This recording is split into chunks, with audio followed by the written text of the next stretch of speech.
Murdorf and the Mortal Flaw, Book 1, Chapter 34, Gadilrod. The next morning, Gilgor awoke with a bundle of furry kittens curled up on his chest, head, and neck, and the mother nestled beside him. "Hi there, little fuzzball," whispered Gilgor, giddy with joy. "Come to Daddy." Before long, they were crawling all over him. After breakfast and pulling Gilgor away from the kittens, the riders mounted their beast. After a day's travel, they entered the land of Murdorf, mainly lowlands with scattered villages of peasants, with the exception of the single-walled city in the central region. They rode by day and slept around the campfire by night. Windsor couldn't help but notice that Ormondale always distanced himself from the campfire, positioning himself between other riders and his mount, never allowing his backside to be vulnerable, and that he always slept with his sword unsheathed and in his hand. He had his suspicions why the man behaved the way he did. As they rode through Murdorf, they felt a gnawing sensation. Someone or something was following them, but they never spotted anyone. Even the riders of Quadar seemed to have vanished. The days were long, even somewhat boring. But by the third week, dark clouds had overtaken the sky, and a stinging rain fell steadily. Near the end of those boring days of constant riding, they were passing near the lone city of Gadilrod, in central Murdorf. Storm clouds continued unleashing their fury. Water stood in puddles on the ground, splashing the riders as they rode across the terrain, the hoofs of the beasts sinking deeper and deeper into the mud. Gilgor's gigantic feet sunk down into the mire, making it difficult for the giant to retrieve them. Travel was sluggish and toilsome. The riders were bedraggled and tired. The rain beating on their helmets echoed in their heads like an endless stream of repetitious music of no discernible tune. "We will remain in Gadilrod until the rain stops," Windsor suggested. "Thank God," Vandorf said, snorting. "This mud is all over me. I can't stand it." "You're the most fickle man I know," Navi accused him. "You should try training under him. He's ruthless for perfection," said Fleece. "Well, one day you'll thank me," Vandorf said to Fleece. Riding into the walled city of Gadilrod, they found the people friendly, some nodding their heads at them as they rode down the stone road. Understandably, some looked with suspicion at the number of riders in their group, coupled with their motley overall appearance. The very presence of a giant among them caused uneasiness for some. Others suspected such a diverse crew could only be up to no good. The riders strolled down the streets, stopped in front of the first promising waterhole they found for a bite to eat and to escape the rain for a time. The sign hanging outside of the first pub read simply, "Wesley's Pub."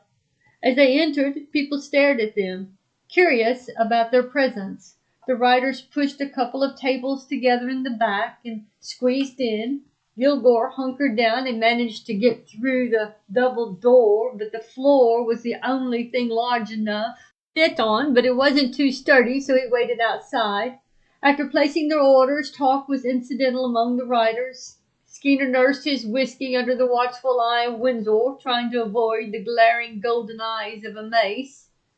From the other side of the pub, the older gentleman, partially bald, with gray hair and wooden leg, and a young boy on the side stared at them. Finally the man rose and walked towards them. As he stumped over to the table, he squinted his eyes at Windsor. "Windsor, I thought that was you. I just needed to be a little closer to make sure. My eyesight isn't what it used to be." "Fletcher," Windsor said as he stood up and shook the man's hand. "I haven't seen you in so long. I was wondering why you were staring so hard at me. I thought your eyes were going to bug out of your head." "Windsor, you haven't changed a bit," said Fletcher. "Well, you can only get so wrinkled, I suppose." "Good to know there's really a limit, I suppose," Fletcher said innocently. Windsor narrowed his eyes, not comforted by his words. The man, of course, knew Gilmanza, who had a reputation as the finest sword master, and so he greeted him. Fletcher looked Ormondale over. "You look like someone I know." "Well, that's because you do," Windsor said.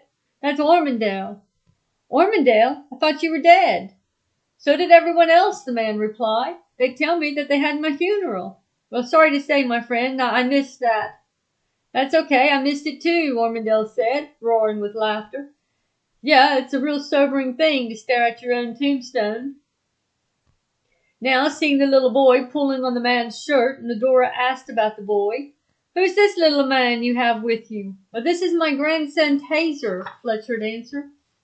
Now, having his grandfather's attention, Taser had a question of his own to ask. Is this the prophet you tell me stories about, Grandpa? Yes, as a matter of fact, it is. You tell him stories about me? Asked Windsor. Yes, I tell him about our wars and your supernatural experiences and many other things, Fletcher replied. Grandpa, said little Taser, is he really the oldest man alive? Laughter broke out around the table, and even Windsor laughed. Yes, well, I haven't always been this old, Windsor explained to the boy.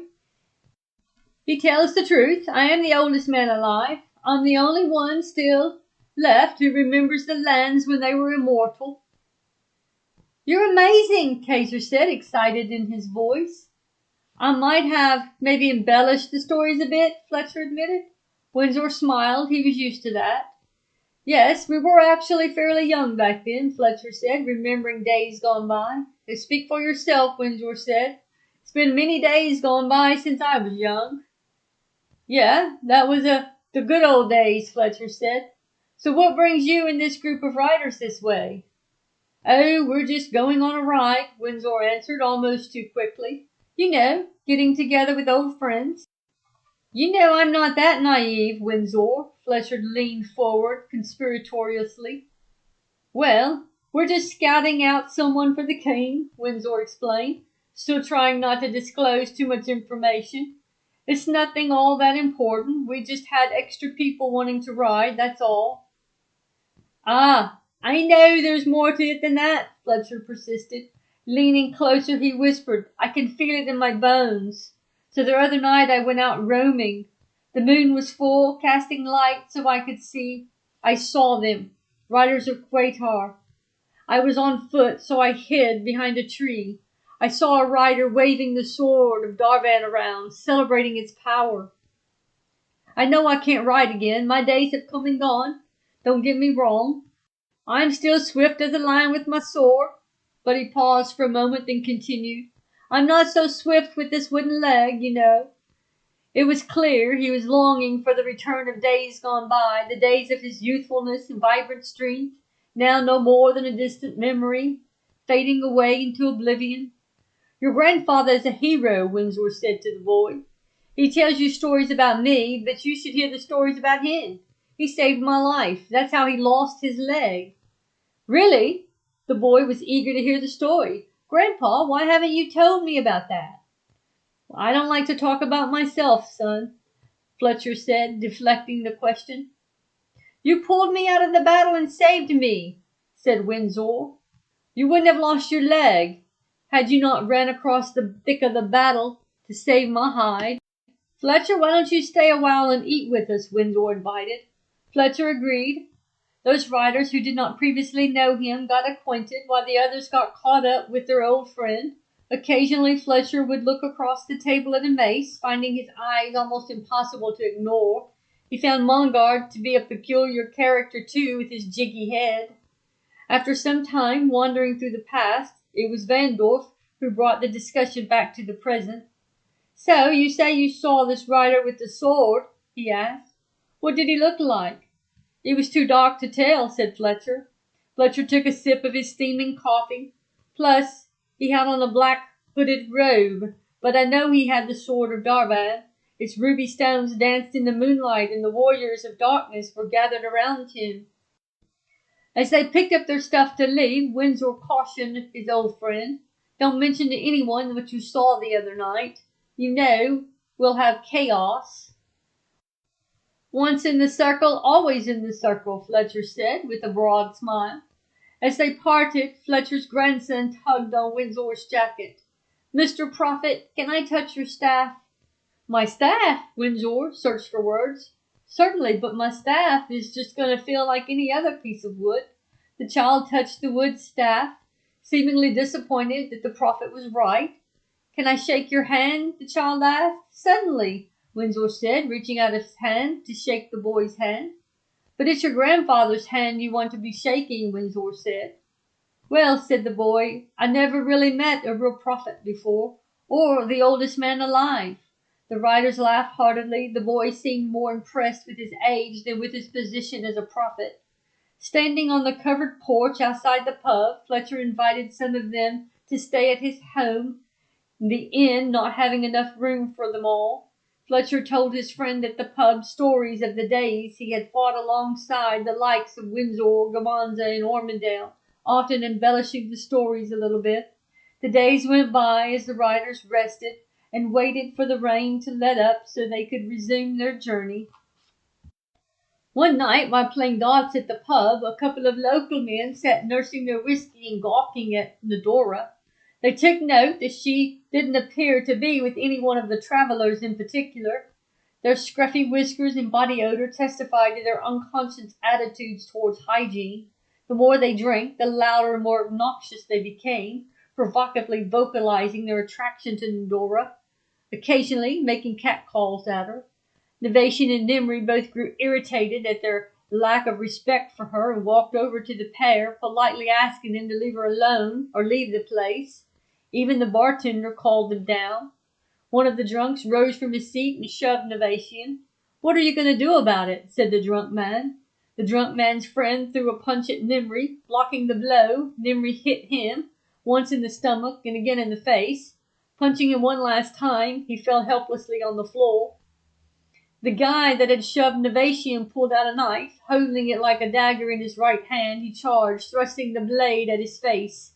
Stepping slightly to the side, Nevation crossed his arms and blocked the knife, parried the man's hand, and threw him to the ground, while taking the knife from his hand all in a single motion. The other riders stood aside, seemingly enjoying the fight. Wesley, the owner of the pub, picked one of them off the floor. The man hurled curse words at Vandorf. Vandorf couldn't resist socking the loudmouth, laying him out one more time. Wesley threw the man and his friend out the door. After all the excitement, the riders went to their rooms, while Nadora went to the barn behind the inn to check on the beast. Typically, Gilgore stayed in the barn, but he had decided to go gallivanting around Gadilrod to familiarize himself with the city and had not yet returned. On her way out of the stalls, one of the two drunks were lurking behind the door, waiting for her. Unaware, she came out of the barn, right into the hands of the stinking rude drunk. Grabbing her by the arm, he tried to bear hug her, but Nadora caught his elbow, rolled it into his face, and slammed him under the ground, giving his arm a hard jerk, dislocating his shoulder. The man yelled, drew the attention of a couple of customers leaving the pub, and hearing the commotion, the owner ran towards the stable door. When Wesley got wind of what was unfolding, he ran onto the scene. Roaring with laughter, he said, "You skunk butt drunk, that'll teach you not to mess with the woman." Nadora let the man up, holding his wrist in a locked position, and then threw him into the street. During the night, the rumors circulated about this lady kicking some sod's backside. By morning, the tales were larger than life, and Nadora was well esteemed as a master in the art of fighting. The next morning, Nadora was not with the other riders when they went to get breakfast at the pub, choosing to sleep late after getting her own room. When the riders entered the pub, the talk was running at high speed. "That is some lady you got riding with you," Wesley said. "Yes, she's a fine lady," answered Nevation. "I hear she like to have killed that one guy last night," a man said at the bar. "She like to have killed who?" asked Nobby, bewildered as to what the man spoke of. "That drunk that attacked her at the barn."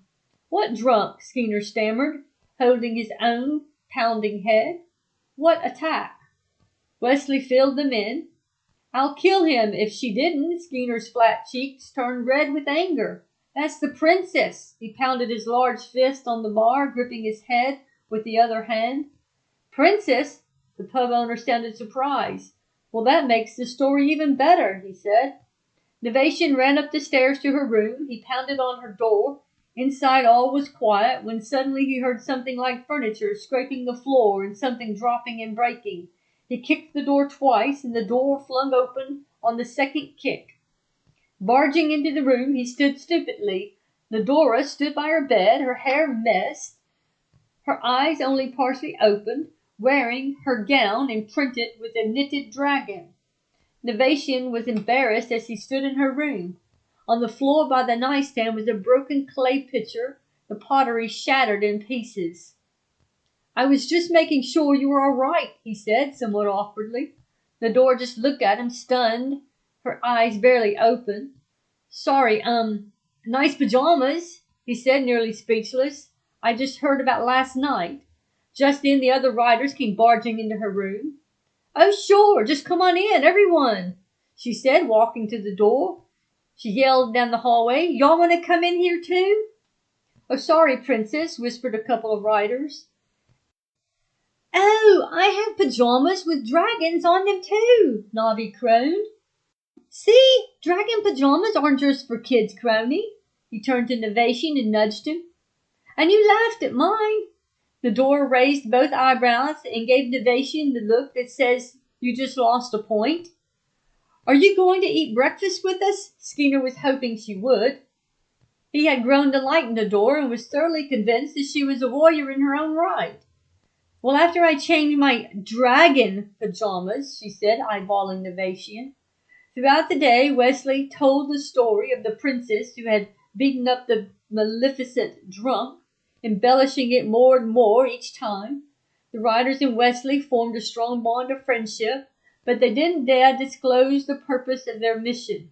They weren't about to make that mistake again.